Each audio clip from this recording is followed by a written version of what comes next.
আউযু বিল্লাহি মিনাশ শাইতানির রাজিম। রজমকৃত শয়তানের কবল থেকে আল্লাহ তাআলার কাছে আশ্রয় চাচ্ছি। বিসমিল্লাহির রহমানির রহিম। পরমদাতা দয়ালু আল্লাহ তাআলার নামের সাথে আরম্ভ করছি।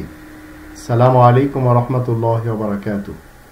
আপনাদের সকলের উপরে আল্লাহ তাআলার পক্ষ থেকে রহমত এবং বরকত নাজিল হোক, এটি আমার কামনা। কোরআন কি মুসলিমিনদেরকে ভারতে যুদ্ধ করতে বলে?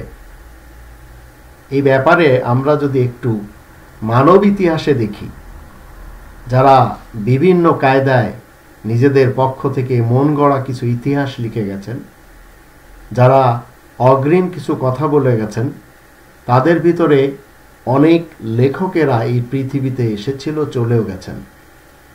ওদের মধ্য থেকে বাইহাকি, নাসাই, তাবরানি, মুসনাদে আহমদ, সুনানে কুবরা, এই যে গ্রন্থগুলি আমাদের সামনে আজ রয়েছে, এই গ্রন্থগুলি যারা মানেন তারা মুসলমানদের মধ্যে কেউ সুন্নি আবার কেউ সালাফি। তবে মুসলিম যারা, তারা এই সব গ্রন্থগুলি মানেন না। এই গ্রন্থগুলি ভারতের বিরুদ্ধে যুদ্ধ করার কথা বলে। আর এই গ্রন্থগুলিতে বলা হয়েছে যারা ভারতের বিরুদ্ধে যুদ্ধ করতে যে মারা যাবে তারা শহীদ হয়ে জান্নাতে যাবে, আর যারা বেঁচে থাকবে তারাও দোজখ থেকে মুক্তি পাবে। আর এই কথাগুলি মূলত বাইহাকি সাহেব, নাসাই, তাবরানি, মুসনাদে আহমদ, সুনানে কুবরা, এই গ্রন্থের লেখকগুলি এনারা সবাই রাসূলের বরাত দিয়ে বলে গেছেন, এবং তারা বলেছেন যে এই কথাগুলি রাসূলের পক্ষ থেকে বলা হয়েছে। এই ক্লেম তাদের পক্ষ থেকে। রাসূল করিম আদৌ কি বলতে পারেন? কখনো বলতে পারেন না, কারণ তিনি মূলত এই পৃথিবীতে এসেছিলেন মানুষকে কোরআনের মাধ্যম দিয়ে সতর্ক করবেন, কোরআন প্রচার করবেন। আর মানুষকে তিনি বলে গেছেন কোরআনের 29 নম্বর সূরা আল আনকাবুত এর 51 নম্বর আয়াতের দৃষ্টিতে আল্লাহ বলছেন, আওয়ালাম ইয়াকফিহিম আন্না আনজালনা আলাইকাল কিতাবা ইউতলা আলাইহিম, মানব সমাজের জন্য কি যথেষ্ট নয় যে আমি তোমার উপরে একটি গ্রন্থ নাজিল করেছি, ইউতলা আলাইহিম, মানব সমাজের উপর সেটি তিলাওয়াত করে শোনানো হয়। ইন্না ফি যালিকা লা রাহমাতাও ওয়া যিকরা লিকাওমিন ইউমিনুন, নিশ্চয় এর ভিতরে রয়েছে মানব সমাজের জন্য,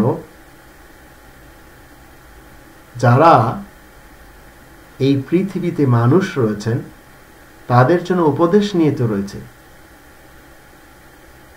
তবে আল্লাহ রাব্বুল আলামিনের পক্ষ থেকে যারা মুমিন সমাজ, তারাই মূলত এই কোরআন থেকে গাইড নিয়ে থাকে। তারা কখনো কোনো বাইহাকির, কোনো নাসাইর, কোনো তাবরানির, কোনো মুসনাদে আহমদ বা কোনো সুনানে কুবরার পিছনে চলে না।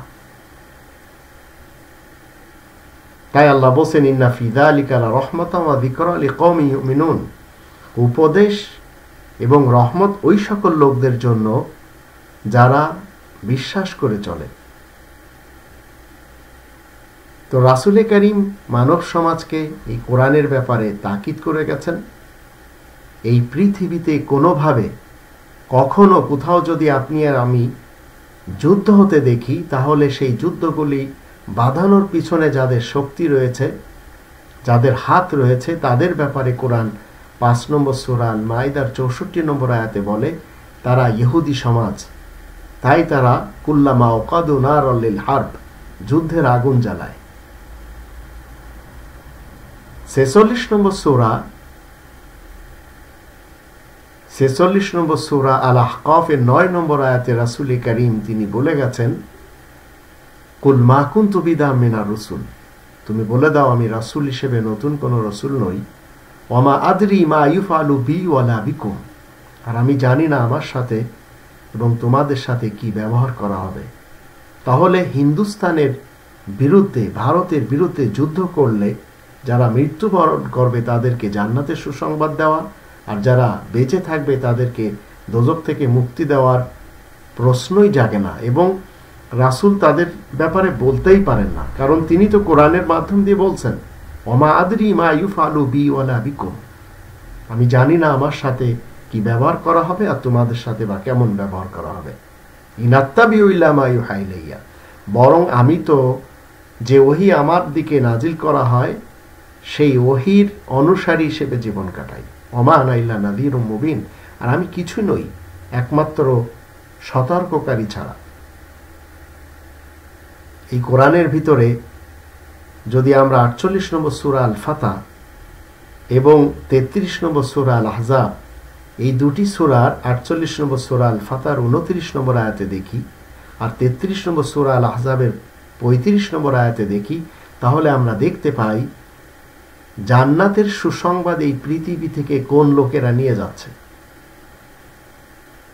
48 নম্বর সূরা আল ফাতহ এর 29 নম্বর আয়াতে আল্লাহ বলেন, মুহাম্মাদুর রাসূলুল্লাহ, মুহাম্মদ আল্লাহ তাআলার রাসূল, ওয়াল্লাযীনা মাআহু, যারা মুহাম্মাদুর রাসূলুল্লাহর সাথে রয়েছেন, আশিদ্দাউ আলাল কুফার রুহামাউ বাইনাহুম, তারা কাফেরদের ব্যাপারে বড়ই তৎপর এবং নিজেদের মধ্যে তারা বড়ই রহমদিল। এদেরকে আল্লাহ রাব্বুল আলামিন সুসংবাদ দিয়েছেন জান্নাতের। আর যারা মুসলিম এবং মুমিন, এই পৃথিবীতে মুসলিম এবং মুমিন হয়ে জীবন কাটান, তাদেরকে আল্লাহ তাআলা জান্নাতের সুসংবাদ দিয়েছেন। ভারতের বিরুদ্ধে যুদ্ধ করে যারা মৃত্যুবরণ করবে তাদেরকে জান্নাতের সুসংবাদ দেওয়া হচ্ছে বাইহাকি, নাসাই, তাবরানি, মুসনাদে আহমদ, সুনানে কুবরা, এই রিওয়ায়াতগুলির লেখকদের পক্ষ থেকে রাসূলের বরাত দিয়ে। এখন আপনাদের বিবেচনা করতে হবে, কোরআনের কথাগুলিকে আপনারা প্রাধান্য দিবেন না এই ধরনের লেখকদের কথাগুলিকে আপনারা প্রাধান্য দিবেন। কোরআন কখনো মানুষ খুন করতে বলে না। তাই তো আল্লাহ রাব্বুল আলামিন এই কোরআনের ভিতর বলে দিয়েছেন, তিনি অঙ্গীকার নিয়েছেন যে মানুষ খুন করা যাবে না। 2 নম্বর সূরা আল বাকারার 84 নম্বর আয়াত তার প্রমাণ করে। আল্লাহ আমাদের সবাইকে সত্য গ্রন্থ মতে জীবন কাটানো তৌফিক দান করুন। আর যত সব মিথ্যুক এবং দুষ্টু লেখকেরা রাসূলের নামে যে সমস্ত গ্রন্থগুলি লিখে গেছে সেগুলিকে বর্জন করে চলা তৌফিক দান করুন। ওমা আলাইনা ইল্লাল বালাগুল মুবিন।